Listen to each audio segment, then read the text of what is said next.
What dark, disturbing secret are you hiding from everyone? Story 1. After my parents separated, my stepfather moved in almost immediately. He started behaving strangely around me. Touchy, too familiar. I was just a kid, maybe 9 or 10, and I didn't understand it, but something felt wrong. One evening, my older sister walked in on him doing something that confirmed my fears. She screamed, told my mother, and the police were called.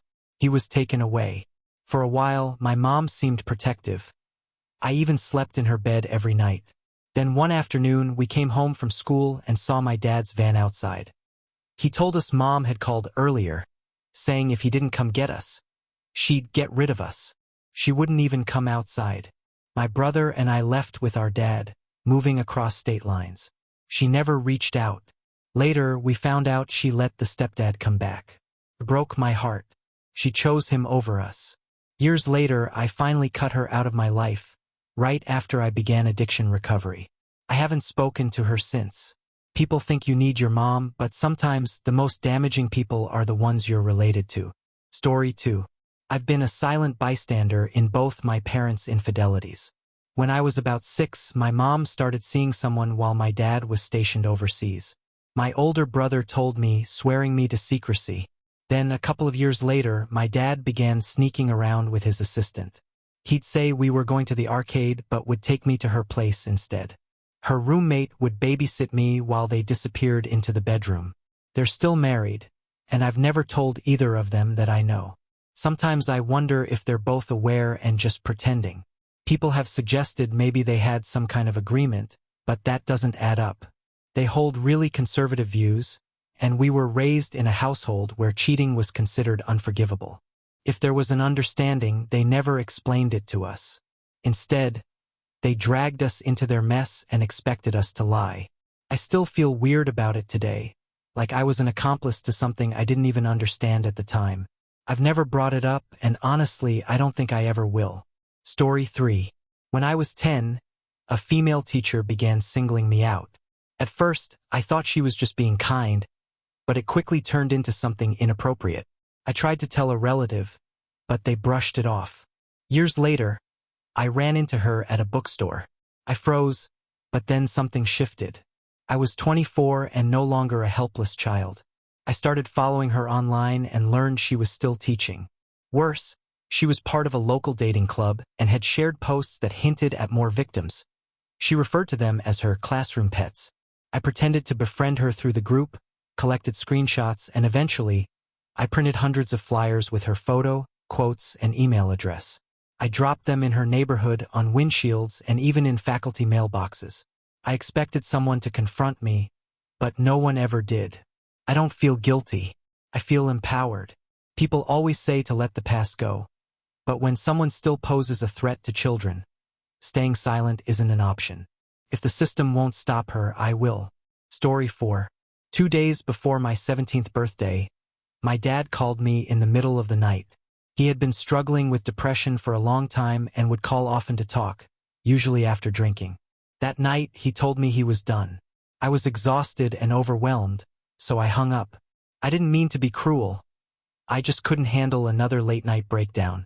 On my birthday, I found out he had taken his own life. Everyone said it was a tragic coincidence, but I knew better. I've never told my family about that phone call, especially not my brother, who idolized him. Since then, I've had this recurring nightmare. I'm in a grocery store, and I see my dad pushing an empty cart. I try to catch up, but every time I turn a corner, he's further away. I wake up in a panic, drenched in sweat. I don't know if I'll ever be free of the guilt. I wish I had picked up the phone the next day. I wish I had said something comforting, but I didn't, and now I live with that silence. Story 5. I was married to my best friend for 13 years. He was charming, funny, and adored by everyone. We had a daughter together, and I thought life was perfect, until she was 5 and told me something horrifying. She said he made her touch him. I called the police immediately. During the investigation, I learned he had been arrested in college for a similar offense involving boys. It was buried because his family had political connections. I was mortified. To protect our daughter, I told everyone he had cheated and moved out of town. In reality, he was serving 5 years in prison. I focused on raising her, therapy, private school, anything to give her a chance at a normal life. But when she went to college, she reconnected with him online. I warned her to be careful, but she cut me off. That was 4 years ago. I still send her money for medical school. She doesn't know the full story, only that I disapprove. The surreal to live in this limbo, knowing I did the right thing, but still being treated like the villain. Story 6. For a few years, I lived with my grandmother. After I turned 18, her health started failing. I tried to care for her, helped with errands, and coordinated her hospital visits. One night, while watching TV, I heard our dog whining from her bedroom. I knew something was wrong. I could have rushed in, called 911, but I didn't. I sat still. She had suffered for months, barely able to eat or speak. I didn't want her final moments to be filled with fear or poking needles. So I waited. After she passed, I called the home nurse as if I had just discovered it. I didn't tell anyone that I had been awake, alert, and aware. She was 92. My only regret is that she didn't live to see me graduate. I had been expelled earlier that year for skipping class, and she had been so excited about my future. I sometimes wonder if she would have fought harder to stay if I had been walking across that stage. But at least now, she's at peace. And I hope she somehow knows I never stopped loving her. Story 7. When I was 10, I was walking our golden retriever home from a friend's house. He was off-leash and cut across the lawn of this bitter old woman at the corner of our street. She was always yelling at kids, and that day she was spraying something on her rose bushes. My dog didn't bark or even go near her, but she still sprayed him with what I later found out was pesticide. He yelped and ran home with me. I hosed him off and watched him cough for hours. I didn't tell my parents. I thought they'd be mad I let him off leash. That night I couldn't sleep. Around midnight, I snuck out of my bedroom window and walked to her yard with a pair of scissors. I cut down as many of her roses as I could reach, stuffing some in my jacket like trophies. I never got caught, but she stopped yelling at me after that. Looking back, it wasn't the most mature response, but it felt like justice. Even now, I smile when I walk past that house. Her roses never quite grew back the same. Story 8. In high school, I was the quiet kid who always did well in class. Straight A's, front row, never caused trouble. There was this guy, loud, sarcastic, always pushing boundaries but smart enough to never get in real trouble. He'd tease girls, mock classmates, and act like he ran the place. One day, I decided to get back at him in a small, untraceable way. I had this weird ability to make a high-pitched whistle without moving my mouth. It sounded like a teapot boiling. So every now and then I'd make the sound during class. Teachers always thought it was him. He got detention a few times, and once a teacher even called his parents. I never got caught. It was juvenile, but it gave me a strange sense of power. I didn't want to hurt him. I just wanted him to feel a little of the frustration he caused others every day. Sometimes I wonder if he ever figured it out. Probably not. But for once, the quiet kid got the last laugh. Story 9. About 2 years ago, my wife, her mom, and I bought a house on a quiet stretch of land. The neighbors were friendly, but something felt off. One night, a guy knocked on our door asking for gas. Our driveway is nearly 200 feet long, so it didn't feel like a coincidence. Then one Sunday morning, four sheriff's deputies showed up saying a 911 call had been made from our address. We don't even have a landline. They mentioned the previous owner's name, and I explained we had just moved in.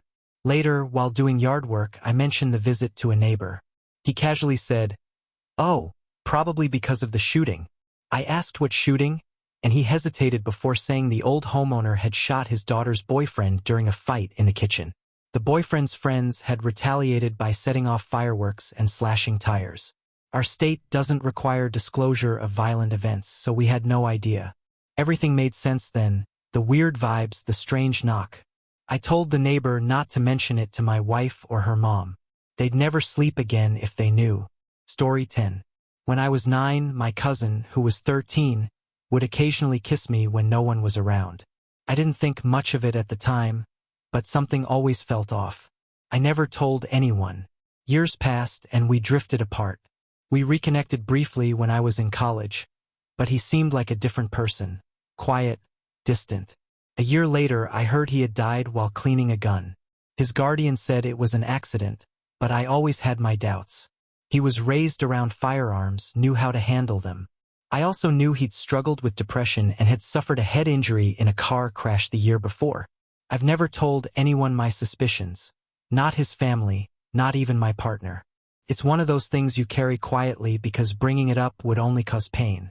I don't know if what happened between us as kids had anything to do with how he turned out, but I still think about it.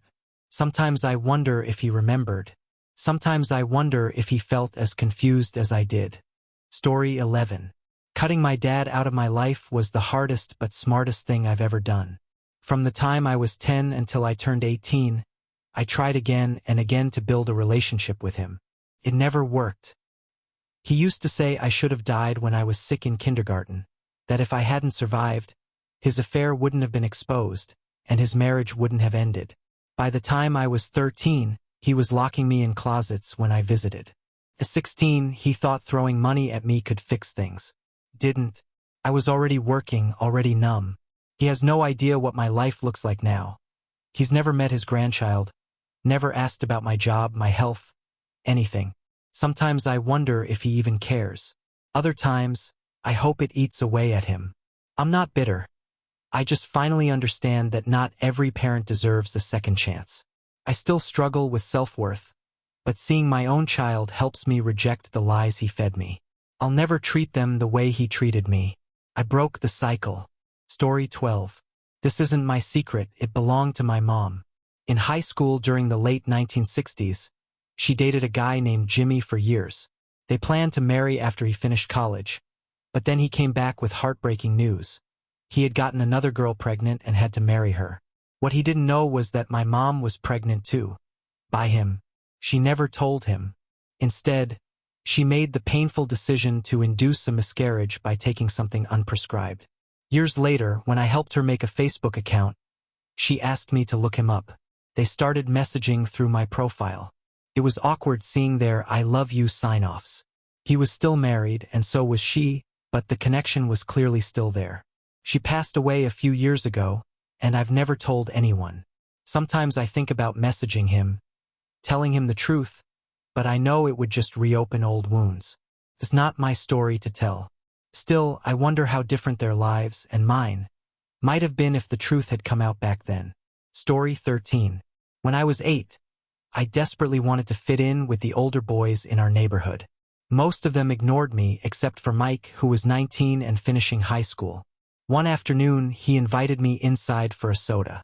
I felt special. He was cool, funny, and older. But once we were alone, he and his friend Sean started asking questions that made me uncomfortable. Over the following months, they manipulated me into doing things I didn't understand. I knew it felt wrong, but I was too young and afraid to say no. When Mike left for college, it stopped. I felt relief, but I also missed the attention, which confused me even more. I never told anyone. Not my parents, not even my therapist until years later. About a decade ago, I found out Mike was arrested for harming another boy. I wasn't surprised. I'm certain there were others like me. Sometimes I think about coming forward, but it's been so long, and I'm not sure what good it would do now. Still, knowing he was held accountable gives me a strange sense of closure. Story 14.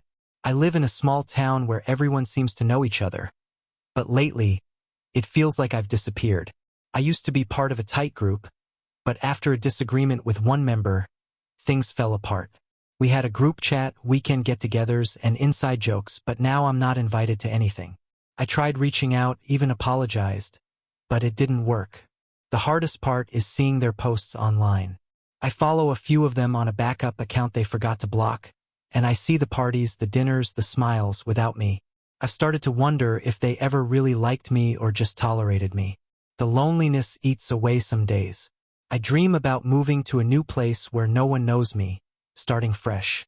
I'm not depressed in a clinical sense, but I'm deeply sad. I miss feeling like I mattered. I miss laughing without wondering if people are laughing at me. Sometimes just existing here feels like a mistake. If I ever get the chance, I'll leave and build a life where I'm not just an afterthought. Story 15. Years ago, I was the treasurer for a small church. On the surface, everything seemed above board, but behind the scenes, the two pastors were siphoning off thousands each month. They gave themselves raises without approval and handed out funds to friends despite board objections. Nobody wanted to confront them, not the elders, not the congregation. They weren't technically breaking laws, but it was unethical. I couldn't stand by and watch. So I accidentally misfiled some financial records, moved money around, and made it look like the church was on the brink of collapse. By the time anyone realized what had happened, the damage was done. The pastors couldn't report it without risking exposure. I took the fall quietly. People think I was incompetent or careless, and I've been shunned by many in the community. But a few people, those who knew what was really going on, pulled me aside and said thank you. I've built a successful career since then, unrelated to church work, and I don't regret what I did. Sometimes justice comes in strange forms. Mine came through a spreadsheet. Story 16. My son is 23 and has schizophrenia. He was diagnosed a year and a half ago, and although meds have stabilized him, that very stability has brought a painful awareness. He knows what he's lost, what the future might look like. My ex-husband and I co-parent him with everything we've got, but there's a secret I carry. If he ever chose to leave this life, I would understand. Of course, I would be devastated. He's my entire world. But watching him suffer, seeing the way he struggles to hold on to reality, to friendships, to hope, it's crushing. Sometimes I feel guilty for thinking this way, like I'm betraying him. But I know peace is something we can't always provide, no matter how hard we try. I'd never tell him this, or anyone in my family. They'd never understand. They'd think I was giving up on him. But I'm not. I'm here every day, doing everything I can. I just wish that were enough. I will keep fighting for him, but I also know that love sometimes means accepting things we can't fix. Story 17. Technically, I have a son, but no one knows that except his mother and me. She was a close friend, a kind woman who had terrible luck with relationships. In her early 40s, she decided she wanted to be a mother, even if it meant doing it alone. She tried artificial insemination, but after spending over $100,000 with no success, she was nearly out of time and money. That's when I offered to help. We made a legal agreement. No parental rights, no child support, complete anonymity. It worked after a couple of tries. To everyone else, she conceived through a donor. I don't see him or visit, and I've kept my distance just like we agreed. Still, sometimes I wonder what kind of kid he is. I wonder if he has my smile or my stubbornness. I don't regret my decision, but it's strange knowing there's a child out there who shares my DNA and will never know me. I hope he grows up happy, strong, and loved. That's what matters most. Story 18. In middle school, there was a girl named Rachel who was taller and tougher than anyone else.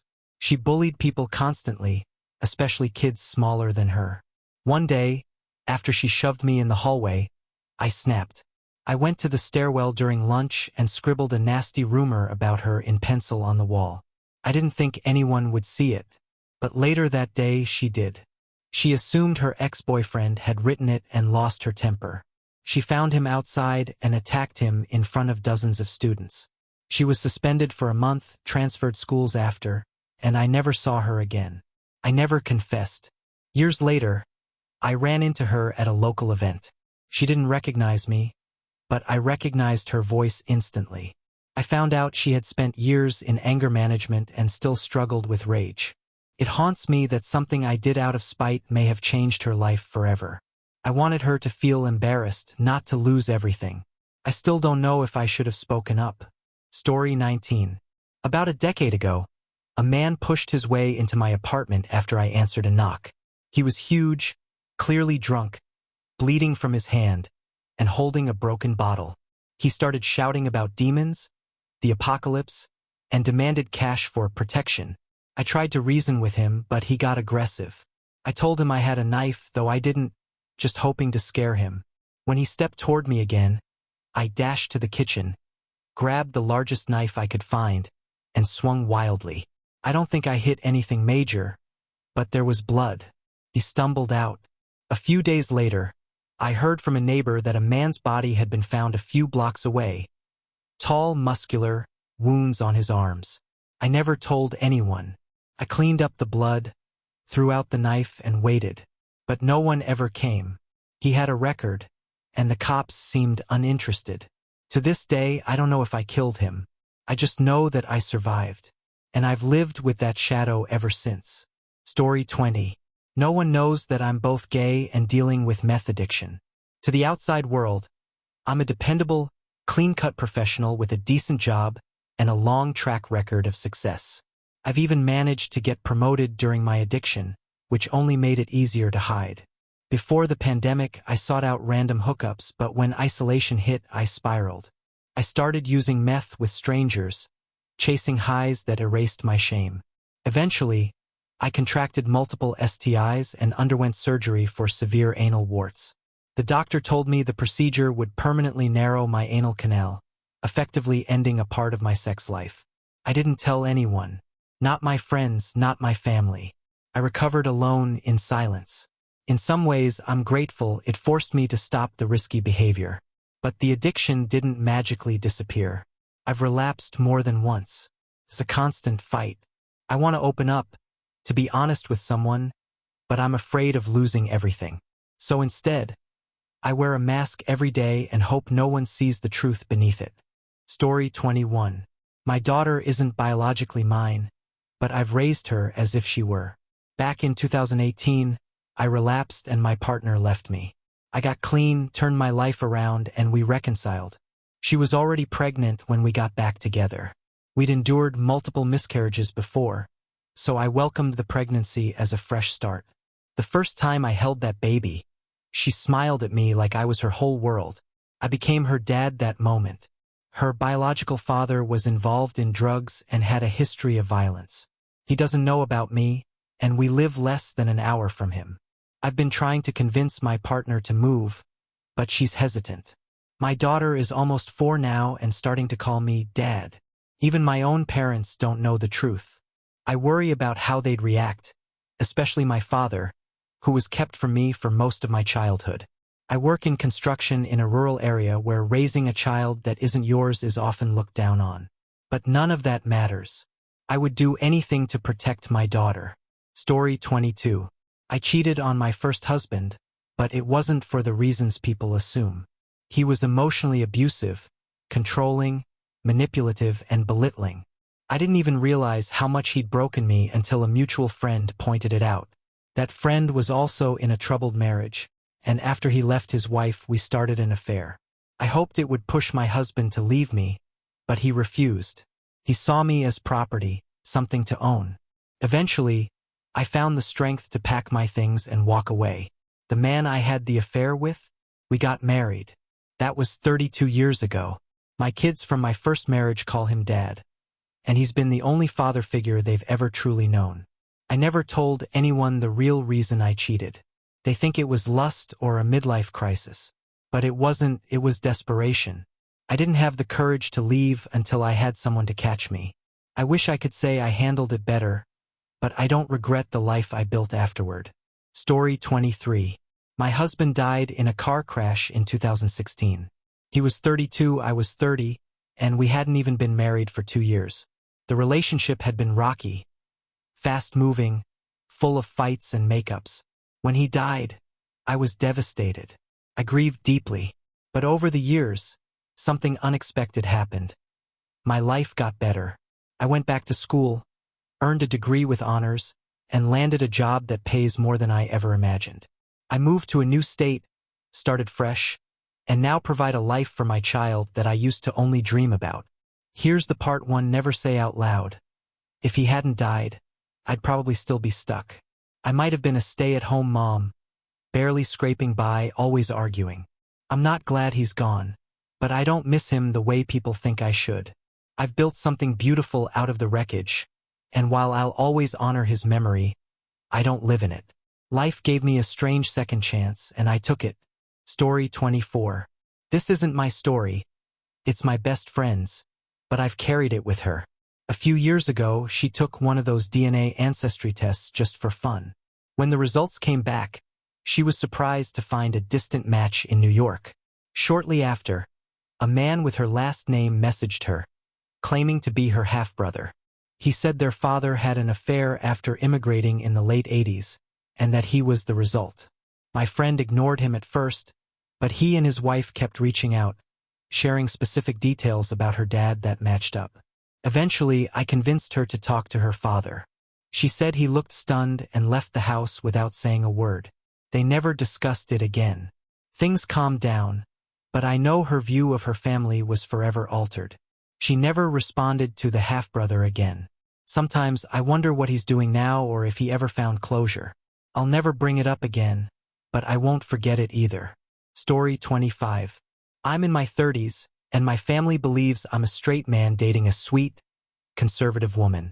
What they don't know is that I'm pansexual and have been with a wide range of people, men, women, trans individuals. My girlfriend of 4 years is transgender. She passes easily, and no one in my family suspects a thing. I support her fully. She doesn't want anyone to know her background, and I respect that.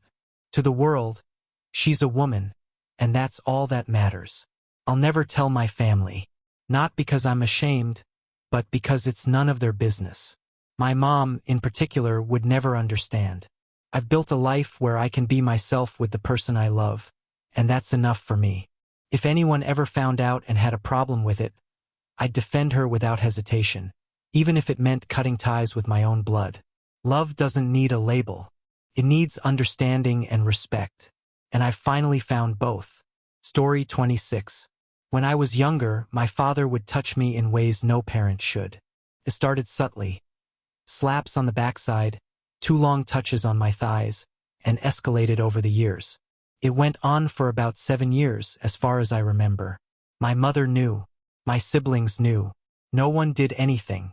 I told 2 people in my life, one who lives on another continent, and one close friend who's like a sibling to me. To this day, I've never confronted my family about it. They'd probably deny it, or worse, say I misunderstood. But I didn't. I remember every moment. Sometimes he'd laugh it off, sometimes he'd get angry. I hated being home. I hated being touched. I still do. That's why I spend so much time in my car or crashing at friends' places. I just turned 18, which means I can finally seek help without involving my parents. I know I have a long road ahead, but at least now it's mine to walk. I'm scared, but I'm also ready. Story 27. About 15 years ago, a local drug dealer I knew asked me to hold on to some cash for him. He was facing serious charges, 3rd offense, heroin and coke. He figured I was clean and wouldn't draw attention. The bag he gave me held $125,000 in $100 bills. Every couple of weeks, he'd call and ask for a few grand. I'd peel off the bills and meet him at random spots. Then one day, he vanished. I found out he'd been arrested again, this time for good. A month into his sentence, he died by suicide. His girlfriend kept calling me, demanding the rest of the money. I ignored her. She would have used it for drugs, and he never left instructions. I kept the last $10,000. I never told anyone. I used it to pay off my car and move out of town. Sometimes I feel guilty, but mostly I don't. That money came from ruining lives. I just redirected what was left. No one came looking for it, and I never looked back.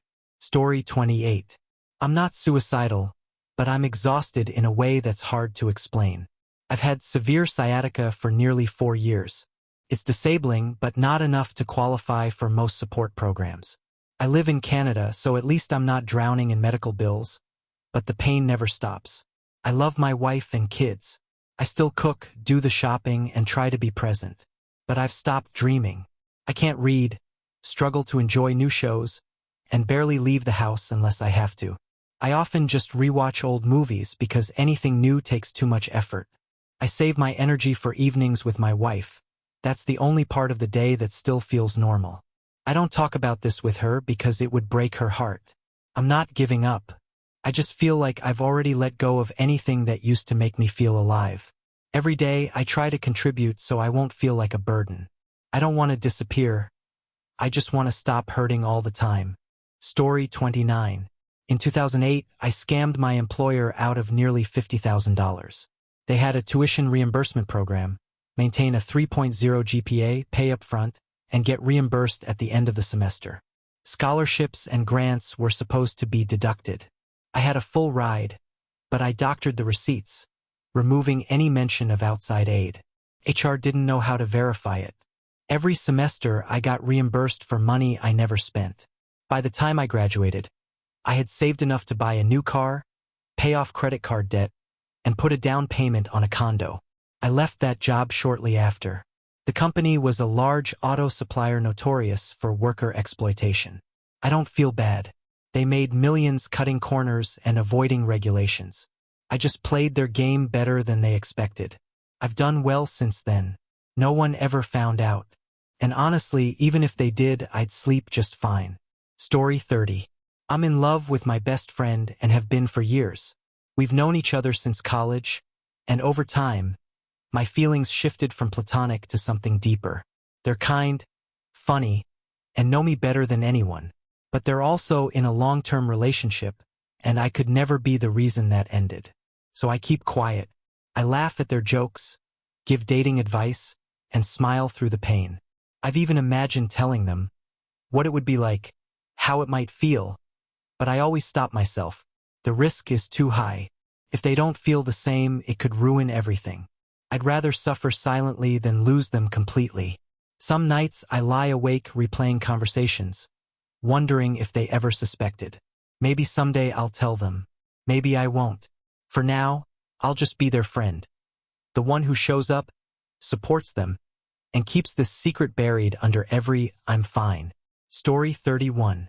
Back in elementary school, a girl from my church invited me over to play Barbies.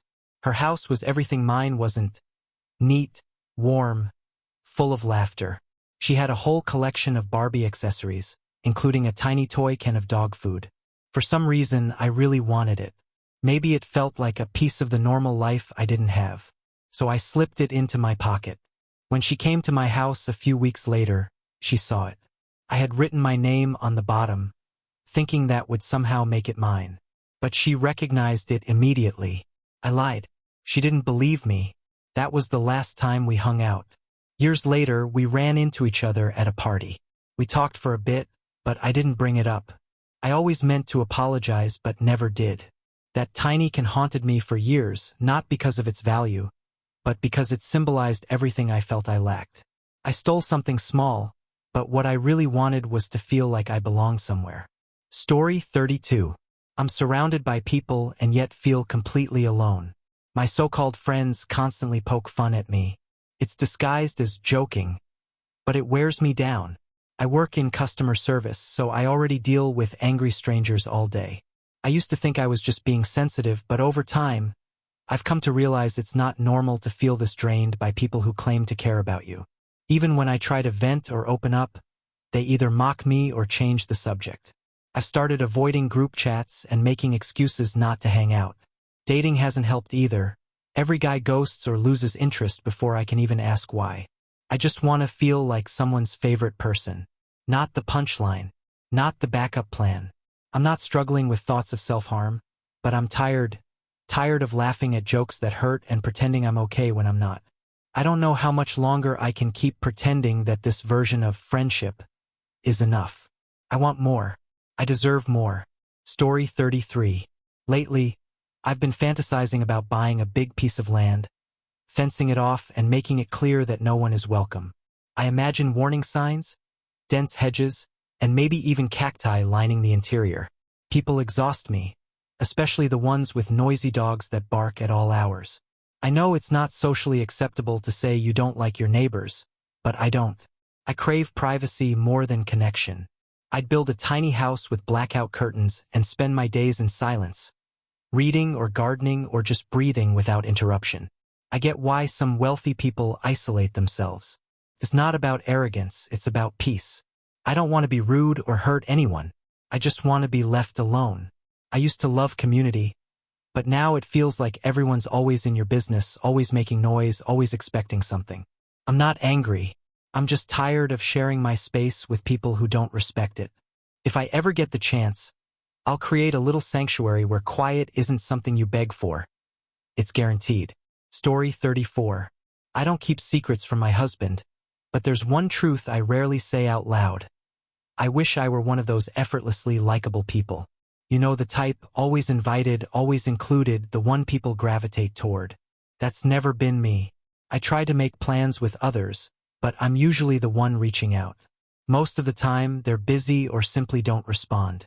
I grew up an only child with socially awkward parents, and I think that rubbed off on me. I overthink everything I say and constantly feel like an outsider. One woman I hang out with often talks about all the fun she has with other families, but never invites mine. I smile through it, but it hurts. I've considered ending the friendship, but I'm not sure if it's worth the drama. I don't need dozens of friends. Just one or two who make me feel seen. For now, I keep showing up, keep trying, but inside I'm tired of being the one who tries hardest and gets the least in return. Story 35. People think I joined the military to serve my country. The truth is much darker. When I was 19, I was assaulted by someone I trusted. He filmed it, then told me if I came back to his place, he'd give me the tape and destroy it. I went. It happened again. Later, he claimed the footage was already online. I dropped out of college without telling anyone why. My dad was furious. He'd paid for my education and never forgave me for leaving. I didn't have the heart to explain. A few years later, I enlisted. Not out of pride, but because I didn't care if I lived or died. I volunteered for every dangerous mission, hoping something would happen. It never did. I served for over a decade before being medically retired. Ironically, those years were the most stable of my life. I didn't have to think about the future. Now I'm in therapy trying to rebuild. I've never told my family the real reason I left school. I don't think I ever will. Some truths are too heavy to share. Story 36. My best friend assaulted my ex-girlfriend. I wasn't there when it happened, but she told me everything afterward. She didn't want to report it, didn't want the attention or the fallout. So I've kept quiet. But I hate him for what he did. I've stopped going to events where he might be. I've pulled back from our shared friend group, and no one really knows why. They think I'm just busy or antisocial. The truth is I can't look at him without feeling sick. What hurts even more is that he told people I was somehow involved, that it was my fault. He twisted the story to make himself the victim. I know this wasn't the first time he crossed the line with a woman, but everyone keeps looking the other way. I want to say something, to protect others, but I'm stuck. I don't want to betray my ex's trust. I don't want to blow everything up without knowing it'll help. But staying silent feels like betrayal too. Story 37. When I was 11, my cousin and I found a body on our grandparents' farm. It was under a tree, barefoot, and already starting to decompose. We stared at it for a long time, unsure what to do. He looked like a man in his 30s, wearing a black shirt and brown pants. We didn't recognize him. For reasons I still can't fully explain, we decided to bury him. We thought we were doing something respectful. We said a few words, dug a shallow grave, and covered him up. We never told our family. Occasionally, we asked neighbors if they'd seen anyone matching his description, but no one had. No missing person reports ever showed up. Now, more than a decade later, that grave is still there. We visit it sometimes, quietly, without saying much. We still don't know who he was or how he ended up there. It's like a shared secret we carry. A mystery we stumbled into that never got solved, and probably never will. Story 38. I was about 8 when it happened. My grandparents brought home a seafood meal, and I immediately grabbed the fried shrimp and devoured them. All that was left were the tails. A little while later, my younger sister asked where the shrimp were. Our grandma told her we were supposed to share. Panicked, not wanting to get in trouble, I handed her the box with only the crunchy tails inside. She bit into one, gagged, and spit it out. From that moment on, she swore off shrimp. For years, she wouldn't touch the stuff. I carried the guilt with me for decades. I never told anyone. Then, in our late 20s, she decided to try shrimp again at a restaurant. And she loved it. That's when I finally admitted what I'd done. I expected her to be mad, but she just laughed. All that time, she said, shaking her head. It became a running joke between us, but I still feel a little guilty. I ruined shrimp for her for almost 20 years.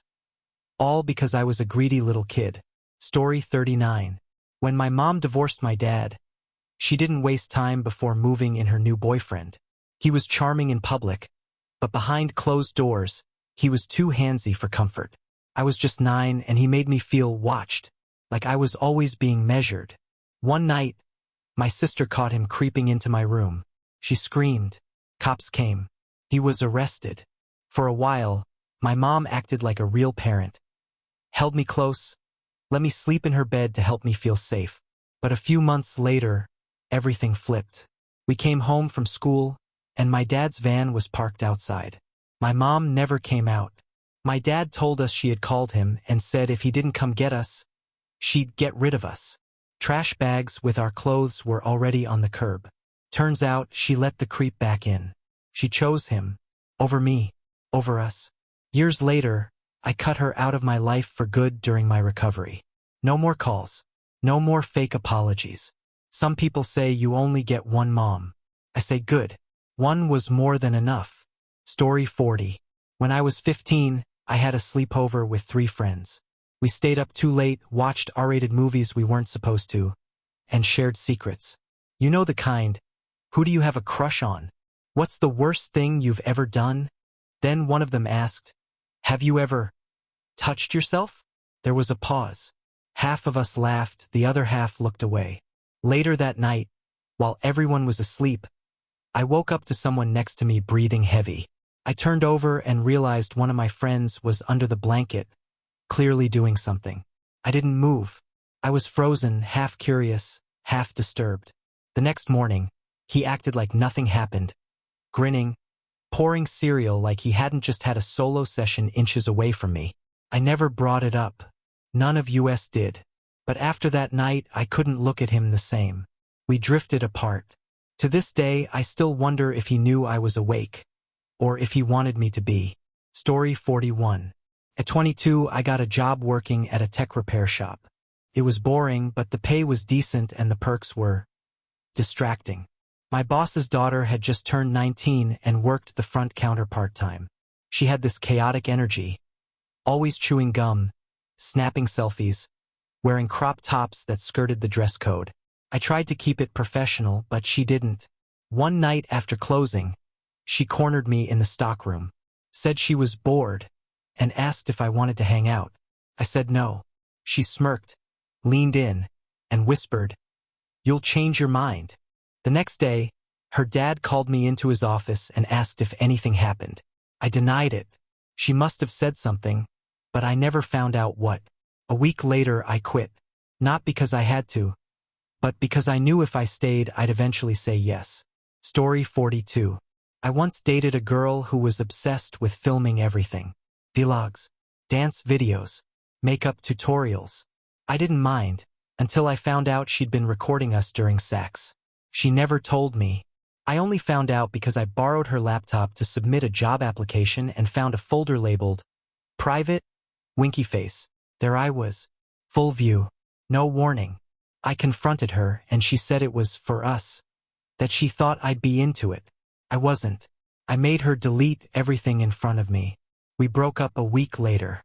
It's been years, and I still feel uneasy when I see a camera pointed in my direction, especially if it's blinking red. Story 43. I was the best man at my cousin's wedding, which meant I had to give a speech, keep the groom calm, and party with a bunch of strangers. The bride's maid of honor was gorgeous, clearly single, and not shy about letting me know. We ended up in the coat closet at the reception hall. It was messy, fast, and kind of thrilling, until we knocked over a rack and 2 coats fell into a puddle of spilled champagne. She laughed, panicked. We snuck out and rejoined the crowd like nothing happened. No one ever said anything, but I'm pretty sure someone saw us. Now every time I go to a wedding, I check the closets first, just in case someone else had the same idea. Story 44. During my final year of college, I developed a crush on a literature professor. She was sharp, sarcastic, and wore red lipstick like it was armor. She once caught me staring and said, "Eyes on your paper, not my legs." I nearly died. After graduation, we ran into each other at a bookstore. She was off duty, dressed down, and asked if I wanted to grab coffee. We made it halfway through our lattes before she leaned in and said, "You're not my student anymore." We didn't date. It was more like a one-semester epilogue. No strings, no regrets, just two adults who both liked poetry and tension. Sometimes I still wonder if she ever did that with anyone else. But I like to think I was the only one who got an A+ after class. Story 45. I once sent a sext to my boss. Not on purpose, I swear. I had two conversations going, one with my boyfriend, the other with my boss about a client presentation. I meant to send, "Can't wait to get home and pull you into the shower. I've been thinking about it all day." Guess which chat I sent it to? My boss responded, "I assume this was not meant for me." But noted. I was mortified. I considered quitting. But the next day he acted like it never happened, completely professional. To this day I triple-check every message. And I never use the word shower in a work email. Story 46. On a business trip, I got a little too drunk at the hotel bar. I was with a coworker I'd always found attractive. Let's call him Mark. We were both tipsy, laughing, sharing stories that probably weren't HR approved. Then he said, "Want to head up to your room?" I said yes. We didn't sleep together, but we did everything else. Clothes stayed on, mostly. Hands and mouths were busy. It was messy and fueled by cheap whiskey and bad decisions. The next morning, we didn't talk about it. We flew home and went back to normal like nothing happened. But every time our hands brush in the office, I feel that spark. And I know he does too. Story 47. My neighbor does yoga in her backyard every morning. Tight leggings, sports bra, and zero awareness of the fact that I can see her from my kitchen window. I've never said a word, never stared too long. But I always happen to make coffee right as she's finishing her session. One day she caught me watching. She waved. I waved back. The next morning, she stretched facing my window. That was 2 years ago. We haven't spoken, but we both know the routine. It's not creepy. It's unspoken mutual appreciation. And hey, I've never missed a cup of coffee since. Story 48. A friend once told me she wanted to sleep with me just once. To get it out of her system. We were both single, both lonely, and I said yes. It was good. Better than expected. But afterward, she cried. Said, "I thought it would fix something. But now I just feel more broken." We stayed friends, but never spoke of it again. Sometimes sex doesn't solve anything. Sometimes it just exposes what you were trying to hide.